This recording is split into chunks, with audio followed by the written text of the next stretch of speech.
আসসালামু আলাইকুম বন্ধুরা, তোমরা সবাই কেমন আছো? আজকের এই ভিডিওতে দেখাবো এলইডি বাতি নষ্ট হয়ে গেলে বাতি চেঞ্জ না করে কিভাবে ঠিক করা যায়। ভিডিও টেনে দেখলে তোমরা কিছুই বুঝতে পারবে না, তাই না টেনে মনোযোগ সহকারে সম্পূর্ণ দেখতে থাকো। প্রথমে আমি বাতিটি খুলে নেব। বন্ধুরা, এই বাতিটি আগে একবার কেটে গেছিলো। কেটে যাওয়ার পরে এই বাতিটি চেঞ্জ না করে আমি ঠিক করেছিলাম। ঠিক করার পরে 2 থেকে 3 মাসের মতো জ্বলছে। জ্বলার পর আবার কেটে গেছে।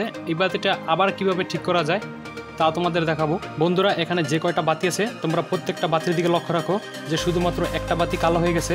এর জন্য বুঝতে হবে যে এই বাতিটা কেটে গেছে। যে বাতিটা কেটে গেছে এই বাতিটা এখন ফালাই দেবো এখান থেকে।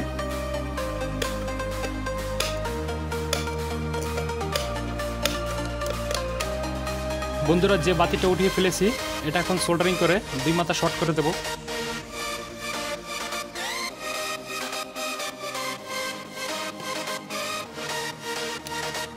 বন্ধুরা দেখো, বাতিটা আমি শর্ট করে দিয়েছি। আমাদের কাজটা আপাতত শেষ। এখন বাতিটা লাগিয়ে দেব।